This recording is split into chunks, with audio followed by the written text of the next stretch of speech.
Joining us for day 3 of Property Topics Going Head to Head. It's powered by Nova Financial, and joining me all this week is Nova MD Paul Mahoney. And Paul and I wanted to create this week to show that robust debate is one of the healthiest ways to learn and grow, and that it's very important to take in a lot of different inputs, see the logic behind that person's opinion, and also actually look at the credentials of the person making the opinion, see if there's any agendas there, and then form your own view. And that really is the healthiest way to learn. And as I said at the beginning of the week, Paul, I will often actively seek out people that don't agree with me, because I want to test my opinion. And actually one of the things I do is actually look at House Price Crash, which is quite a notorious site, but you know, they have some very, very strong opinions and some very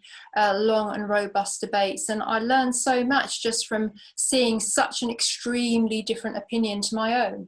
Yeah, I agree. Getting out of your comfort zone sometimes is a really good thing. Hearing other people's opinions, even if you completely disagree with them, you know, thinking about them and trying to understand how they've come to that opinion. Now, sometimes that's going to be very difficult, but yeah, a friendly debate like this is always a positive thing, I think. Yeah, and certainly there's no need to take it personally if someone disagrees with you. It's not a personal thing if it's done in a professional manner. And you know, people debating with you, you should welcome the fact that they are actually paying with their attention to your argument and coming back with counter arguments. It's actually that they're actually doing you a favour to help you learn. Absolutely. And look, this is obviously the beauty of property tribes. You know, everybody gets a say. Everyone give their opinion on that say, and I'm sure there's going to be lots of opinions about these discussions. Well, that's what we want. We want to fire up those differing of opinions. Now, we're going to talk today about North versus South. This is a very recurring topic on Property Tribes. Now, where I'm coming from is that I've been a landlord for 17 years. Most of our stock is in London and the South East, and holiday lets on the South Coast. We do have a couple of properties up north. One is a 2-bed flat in Chapel Allerton in Leeds, and the other is a 4-bed house in Manchester, in the outskirts, Ashton-under-Lyne. So I am going to be speaking again from personal experience here. And Paul, I am in favour of the South. And my reasoning behind this is it's where the wealth of the country is concentrated. It's far more highly developed up north. The density of housing is much higher, whereas up north you have got lots of brownfield sites, industrial areas where new apartments and so on can be built. And I've always found that the quality of my tenants in down south has been higher than the ones that we've had up north. Now, I'm just giving anecdotal evidence there from my own experience. So over the 17 years, the stock in London and the southeast, you know, it has performed better overall, and in terms of, you know, less voids, etc., less difficult tenants than the stock we have in the north. So what have you got to say to that? All good points, and I understand you're coming from your own experience there. Look, I think, so predominantly my personal investments and through Nova, we are more focused on the north. Believe it or not, there is more to this country than south of Watford. But in saying that, we also like to have our cake and eat it. And what I mean by that is we try to focus on the most robust locations in the north. So I would agree with you that there are some areas in the north that wouldn't sort of tick our investment due diligence boxes. However, the UK has been through a pretty substantial shift over the past 5 or 6 years from what I've witnessed. And that is more of a shift toward places like Birmingham, Manchester, Liverpool in numerous different ways. That's, you know, foreign direct investment, not just going into London, but going into those cities, so overseas money coming in. More population growth going toward those cities rather than London. The transient population within the UK completely shifting on its head, from people coming from the north to London for the jobs and the higher wages, to wages not rising, cost of living rising, and therefore that shifting and people moving from London, the southeast, to the north for very similar wages and a much lower cost of living. And then also job growth and significant wage growth in all of those three cities I've just mentioned. Now, because of those things, that has meant that those three cities over that time frame has led the UK for property price growth, pretty much in that order, in various different ways in that order. Manchester, Birmingham, Liverpool, or different sort of 1s, 2s, and 3s over those years. So they perform very well, and it's nice to see that, because we started investing there 5 or 6 years ago, and back then it was much more difficult to convince people to look away from London. But all of that has come into and is still coming into fruition. So I think when you're focusing on major cities like that, in my view, as somebody, well, as a company, we spend a lot of time doing a lot of research and due diligence on the best possible locations and the best possible properties within those locations. And therefore, I suppose in some people's eyes, we almost look a bit like a one-trick pony, so far as for three-trick pony, focusing on those three cities. But that comes down to the fact that whenever we assess a new location, we struggle to find one that stacks up based upon things like population growth, strong tenant demand, a broad range of industries providing a broad range of employment. That's a key point, I think, because especially in the current market, when we're looking at risk of unemployment rising after the furlough scheme, if you're investing in a location that's driven by one industry or even one company, that's a very high risk. Whereas you look at Manchester, I think there's 95 of the FTSE 100 companies have a substantial office there now. That's very broad and diversified. So facilities, amenities, and infrastructure. We're ticking boxes so far as what people want and need what drives people to want and need to live in your property. If we have an abundance of those things, that gives us confidence in demand and reduces risk and makes the properties much more sustainable. So that's what makes us comfortable with those locations. Now, when we compare the likes of Birmingham, Manchester, Liverpool to London, for example, on a numbers comparison, there is no comparison. They are substantially better for rental income, net rental income, and you could argue potential for capital growth over the coming years.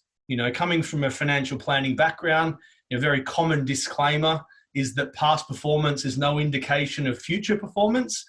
And I'd say that's something that's probably quite relevant to the UK property market, because yes, London has every reason, in my view, to be as expensive as it is. Now, some people will disagree with me on that. There's a reason London's expensive, and that's because lots of people want to buy here.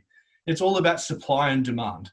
And that's what's driving those three cities I just mentioned as well. But in my view, there's a lot more potential to be had there based upon affordability. The average property price in Manchester is about 5 times the average income. The average property price in London is about 12 times the average income. So, half as affordable, if you like, as in Manchester. So that's why we like those cities. You've got higher rental yields in the right locations. You've got very low vacancy rates in those sort of city centre areas I just mentioned. And comparatively, you've got much more going into those cities than, for example, in London. There's lots going into London, but it's already very robust. So it's hard to make a big impact. No, I agree with you, Paul. And I think, I am going to come your way a little bit on this one, because I think that COVID-19 lockdown has actually maybe amplified a lot of the trends that you spoke about, of people moving up north and big companies being up there, lots of infrastructure projects bringing work to local people up north. I think there is a shift in that direction. And also, only today we've heard that rents in London are actually in decline. Maybe because of post COVID-19, people thinking, actually, I don't want to live in a city anymore. I can work from home more. I'll take a slightly longer commute because I'm only going to be going into the office 2 days a week. So, it's such a fluid situation at the moment, post-COVID. And I think, we could have this conversation in 5 years' time. And, we might see that, things have changed very, very drastically from even where we are now. And one thing I will say, though, Paul, is, people, you do get newbie investors who, are seeking that holy grail of, capital growth combined with high net yield. They might be based down south. They go up, they see properties from up north that are, 60 to 100,000 with these wonderful headline yields, and they can be quite seductive to see those kind of things. But again, I always say, remember that the running costs of a £100,000 terraced house in outskirts of Manchester is that might achieve 450, 550 a month rent. Those running costs are similar to, a 2 or 3 bedroomed house in Guildford in Surrey, where I live, that might cost 400,000, but brings in £2,000 a month rent. So these are all things to consider. But I guess, when you're buying new build properties, that is what you advocate at Nova, you're not really going to have too many repairs and big capital replacement costs, maybe for the first 10, 15 years or so. Yeah. And look, I agree with you on that point as well, with regards to seeking out the really cheap, potentially really high yielding properties in the north. You're right, there's lots of properties in the northwest, for example. You can buy them for 50, 60 grand, and on paper the yields might be 15%, but the vacancy rates are much higher, the maintenance is much higher, the quality of tenant is much lower. So the likelihood of actually getting that 15% it's probably not going to happen. Well, it's not going to happen. So you need to much more account for those things as well, in comparison to, for example, renting a city centre flat to a young professional, where you can almost be 100% confident they're going to pay you rent. And they'll probably look after the place because they'll value it if you tick all the right boxes. So there's a big difference. And I think sometimes people use a broad sweeping brush when talking about the north and the south, and sometimes people talk about London like it's the only place in the UK, and obviously we know it's not. But also can kind of throw everything into one basket. The average sort of price we've been looking at in the north has been around sort of 200 to 250,000 of late, and for that we're talking high quality central located properties that are giving 5 to 7% yields. So that in our view is where you want to be in the current market, especially. I gave actually a client gave me this example the other day. We were talking about investing in central locations, and he said, well, what if everybody stops working in the city centre, or there's a big exodus out? And I said, well, that might happen in the short term, but there was going to be some sort of progression back toward working in central areas at some point, I would have thought.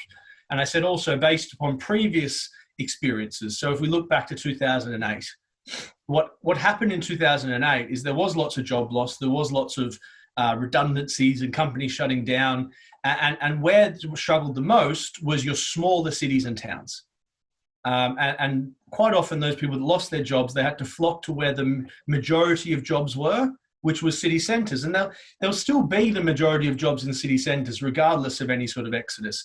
And he said to me, oh yeah, actually, I was living in Essex in 2008. I lost my job and I had to go to London.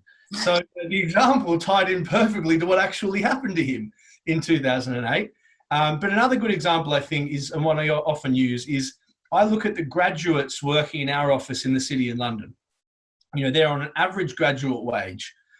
For them to save the deposit and have enough income to buy a property in London within the next 10 to 15, 20 years, it's almost unreachable. Whereas they could go to the Manchester city centre, buy a penthouse 2-bedroom apartment for 300 grand. and live it up in the most desirable location in that city. Whereas you can buy very, very little for that in London. So you can see why these young people are going to or staying in those areas more so than they have in the past. Yeah, no, I think these are all very good points. So I would say probably that not all that glitters up north is gold, but there are some golden nugget properties to have up there, and it's a case of understanding how to research them, knowing the locations very well, etc., etc. And of course, it again, as we've said all along, it mitigates risk to have a variety of different locations, different property types. It's that age-old adage of not having all your eggs in one basket. Yeah, exactly right. Yeah, no, it's very interesting times. Okay, so we've got 2 more days to go of our property topics going head-to-head week. That's it for today's instalment. If you've been watching us on YouTube, please do hit the subscribe button, click the notifications and slam on those likes. We do appreciate it.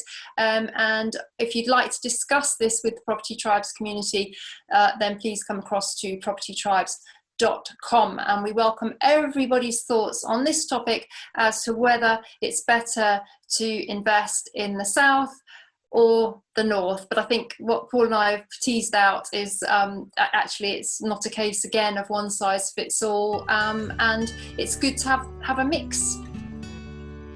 Yeah. Fantastic. Okay, well, we'll see Paul again tomorrow. Thanks for watching for today, and we'll say goodbye for now.